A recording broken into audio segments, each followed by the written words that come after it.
pemirsa, Anda kembali menyaksikan IDX Market Opening, dan bagi Anda yang belum sempat menyimak begitu ya, rekomendasi saham pilihan dari Panavan Aji Kusta, beliau adalah analis teknikal dari Parama.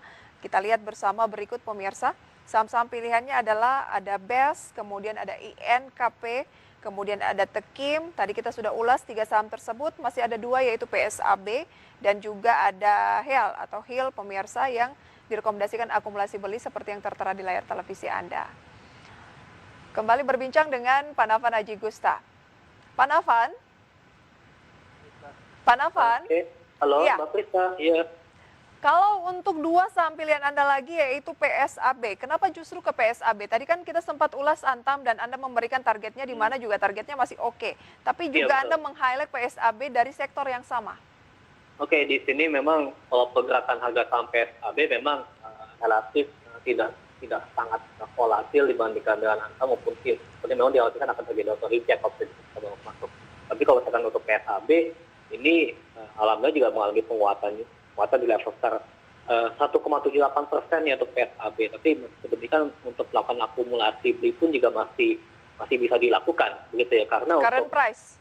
bisa current price ya, karena untuk target price selanjutnya untuk PSAB yakni bisa level 280 ya, 280, sementara untuk target harga jangka menengah hingga jangka panjang level 388 untuk PSAB. Baik, tahanan terkuat atau cut loss-nya di posisi berapa? Oh ya, di sini untuk level supportnya di sini saya tetapkan di level 214 ya untuk PSAB. 214, baik. Dan saat ini Anda katakan masih dalam tahap akumulasi di 228, beli Betul saja, sekali. ada peluang di 280 sampai dengan 388.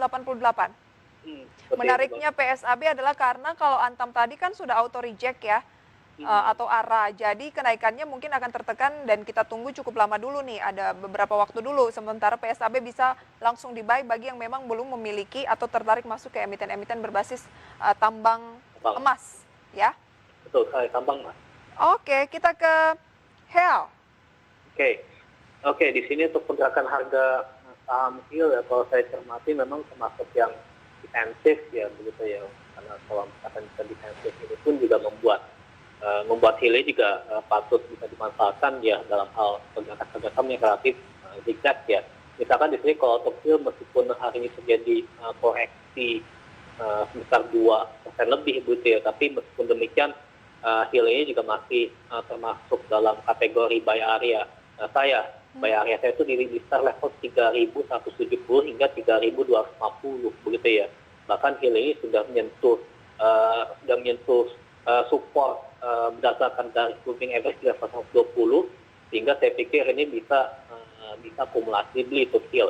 Untuk support berikutnya ya, itu di level 3.140, sementara untuk target harga terdekat di level 3.290, sementara untuk target harga jangka menengahnya ya, itu minimal di level 3.670.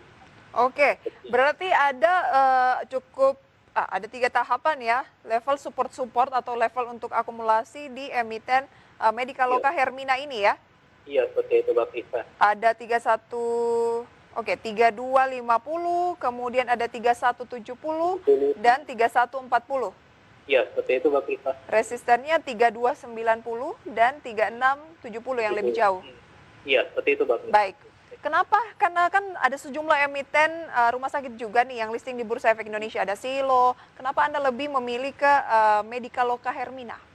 Oke, misalkan kalau untuk pergerakan Silo, kalau saya ingat memang pergerakannya memang relatif lebih cenderung bertahan di bawah garis standar deviasi ya, meskipun kalau saya melihat untuk pergerakan harga saham kali ini memang sudah mulai break out ya dari level 4.930.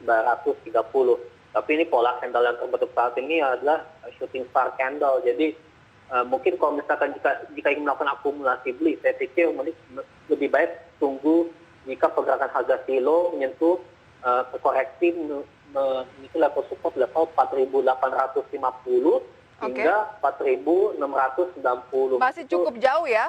Iya, seperti itu kalau menurut saya. Baik. Kilo. Jadi kurang oke saat ini. Kalau mau beli ya supportnya masih cukup jauh karena sekarang silo stagnan di 4980, buy-nya di 4.800-an tadi ya. Iya, kalau saya pikir memang strategi bisa demikian. Selain ada Silo kan juga ada Mika, kemudian ada Omni Hospital atau Same, kemudian ada Mayapada Hospital atau SRAJ. Apakah memang dari emiten-emiten rumah sakit tersebut yang paling oke secara teknikal, fundamental lebih memang ke Hermina? Oke, kebetulan juga harga saham Hermina memang lebih defensif ya. Misal kalau melihat harga saham Mika, ini kan Mika sempat mengalami penguatan signifikan kemarin sebesar 13,14%. Baik. Tapi kenyataannya pada kemarin hanya ditutup di level 5,17%. Memang ini Mika ini masih ada potensi terjadi aksi profit taking begitu ya. Jadi kalau untuk Mika khususnya saya sarankan kalau melakukan trading ya, ini lebih baik cermati level support level 2.600 terlebih dahulu. Jadi Oke. kita bahas. Itu dia Dan rekomendasi ya. Oke, iya betul sekali untuk Mika. Baik Pak, semoga ini bisa clear begitu ya untuk pemirsa di rumah menjadi referensi saham-saham pilihan dari Anda. Ada cukup banyak pemirsa dan kita akan tinggalkan saham pilihan ya Pak Nafan. Kita beralih ke pergerakan ataupun movers dari saham-saham di pembukaan perdagangan pada pagi hari ini sekitar 17 menit biasanya itu pergerakannya sudah lebih stabil dibandingkan dengan pembukaan yang masih cenderung fluktuatif gitu ya. Antam lagi-lagi memimpin top gainers berdasarkan persentase naik 13,61%. Sudah kita bahas tadi targetnya juga ya. Dan kalau mau buy on weakness di posisi berapa pemirsa? Ada Kras atau Krak atau Steel. Hari ini naik 9,34% di posisi kedua. Kras semenarik apa?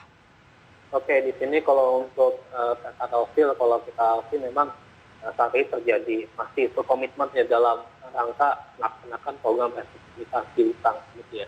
Dan kita harapkan dengan adanya produk tersebut juga membuat beban utang dari kata Steel ini bisa tertekan gitu ya, sehingga Kras bisa mampu menjalankan program bisnisnya mungkin dalam rangka meningkatkan kapasitas ataupun juga kapabilitas dalam hal metalurgi ya pada baja gitu ya, sehingga kedepannya bisa menghasilkan produk yang berkualitas dan juga bisa bersaing begitu. Karena memang kita akui kan kalau selama ini kan terjadi impor ya produk-produk baja terutama dari Tiongkok misalkan seperti yang baju pasar di tanah air. Jadi kalau misalnya kita mampu meningkatkan kuantitas dari produk baja, ini juga akan mendatangkan benefit bagi Kras secara jangka panjang.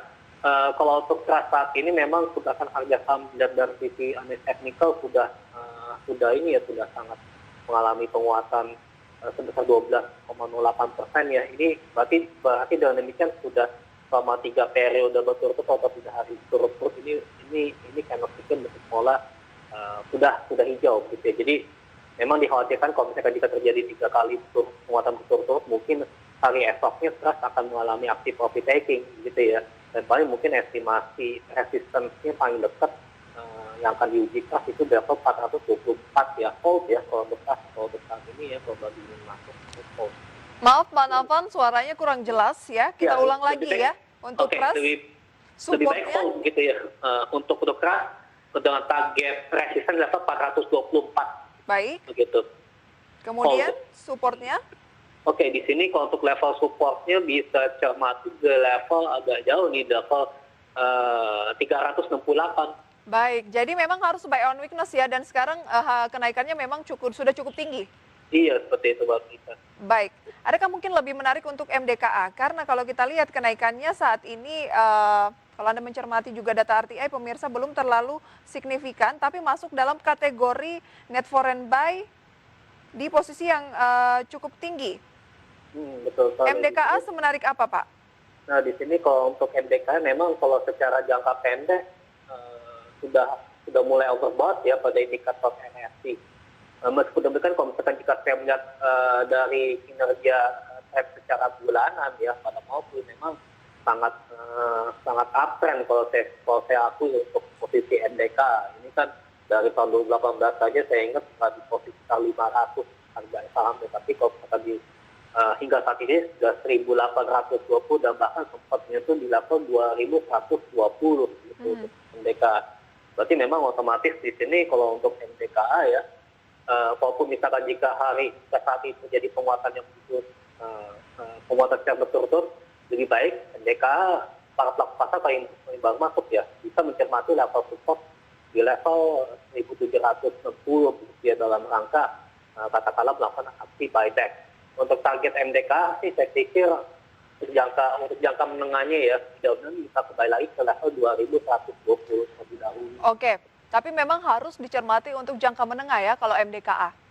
Kalau untuk jangka menengah saya pikir ini MDK memang termasuk dalam kategori upgrade karena kita juga melihat dari komitmen MDK dalam rangka meningkatkan kapasitas penambangan di sektor emas, kemudian ini juga didukung oleh misalkan berkaitan dengan fluktuasi harga emas dunia ya yang saya sebutkan tadi, ini juga menarik kalau bagi MDK.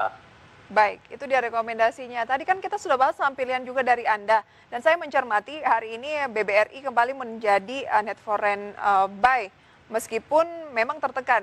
Mengapa perbankan tidak masuk dalam emiten-emiten yang Anda katakan tadi saya rekomendasikan lebih ke yang defensif? Singkat saja Pak Nafan. Oke, di sini untuk BRI sudah mengalami tiga candlestick ya yang berwarna hijau, jadi artinya sudah mengalami penguatan secara 3 hari berturut-turut ya. Jadi ini saya pikir wajar saja BRI mulai mengalami koreksi wajar begitu ya. Jadi otomatis kalau ingin melakukan aksi buyback, ini supportnya ada nih di level di 60. Jadi ini di kisaran level kira-kira di 3.300 atau 3.280 ya untuk buyback BRI. Oke, masih bisa di-buy ya sebenarnya.